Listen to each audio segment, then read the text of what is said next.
American factories just posted their strongest month in 4 years. And for the first time in nearly 3 years, they're actually hiring again. That's not a survey blip, it's a demand signal. And it is exactly the kind of signal that should move your portfolio. Today, I'm walking through the data behind the manufacturing comeback, checking it against the newest inflation numbers, and making the case for why industrials deserve a bigger slice of your allocation right now. Starting with the headline, the ISM manufacturing PMI hit 55.6 in July, up from 53.3 in June, the strongest reading since May 2022. Now, if you are new here, every month, the Institute for Supply Management surveys purchasing managers at factories nationwide. Above 50 means the sector is expanding. Below 50 means it is contracting. And it blends new orders, productions, employment, and supplier deliveries into one number. But the sub-index that actually matters for this thesis is employment, which jumped to 52.8 from 49.7, crossing above 50 for the first time in almost 33 months. 60% of manufacturing said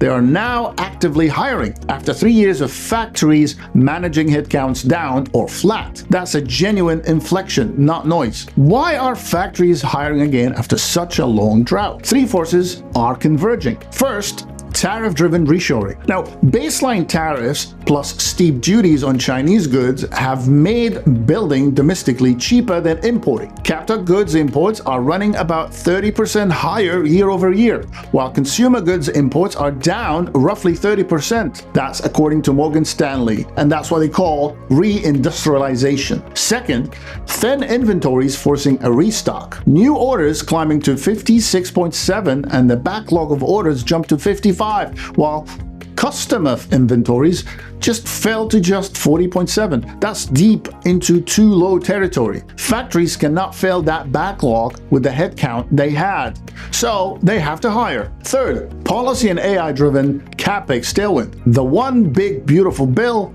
Act's bonus depreciation and R&D expensing make new equipment cheaper to finance. The AI data center build-out is pulling through massive demand for electrical equipment, power generation, and industrial machinery. Here's the concept to take away.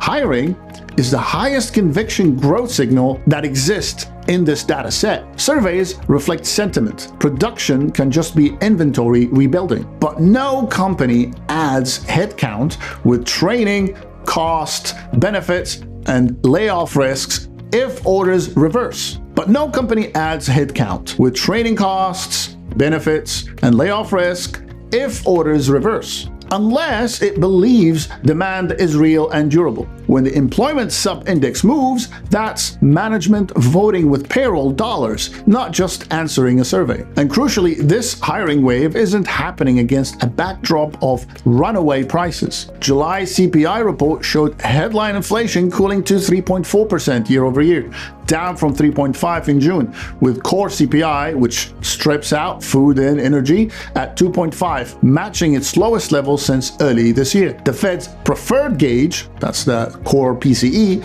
sat at 3.3 in the latest June reading. Both are still above the Fed's 2% target, but both are trending down for a second straight month, which means the Fed has room to stay patient rather than slam the brakes on the very capex and hiring cycle that's reviving the industrial sector. Put it together, demand is real. Hiring confirms it. Inflation is not hot enough to force the Fed's hand against it, and the market is already noticing. The large cap industrial sector within the S&P 500 is up nearly 20% year to date, outperforming 8 out of 11 sectors in the market. Here are the catalysts that keep this thesis working. Continued reshoring and tariff-driven import substitution. The AI and data center build-out pulling through demand for power, electrical equipment, and machinery. Policy tailwinds from bonus depreciation, R&D expensing, and thin customer inventories that still need restocking. Now, here are the risks worth watching. Manufacturing construction spending,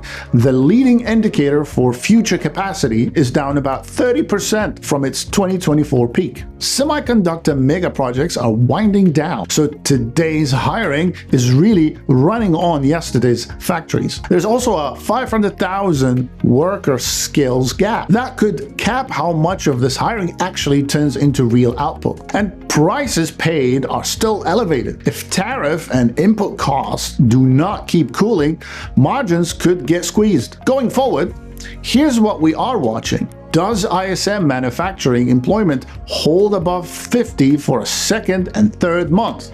Or was this just 1 month blip? New orders and backlog of orders to see if demand holds up. Manufacturing construction spending for the next capacity wave. And core CPI and core PCE, because a reacceleration there changes the Fed's calculus very fast. That's the case. Real hiring, cooling inflation, and a sector the market is just starting to reward. As always, if you are tired of hot takes and want market with actual math, hit subscribe and let the algorithm know you prefer facts over vibes.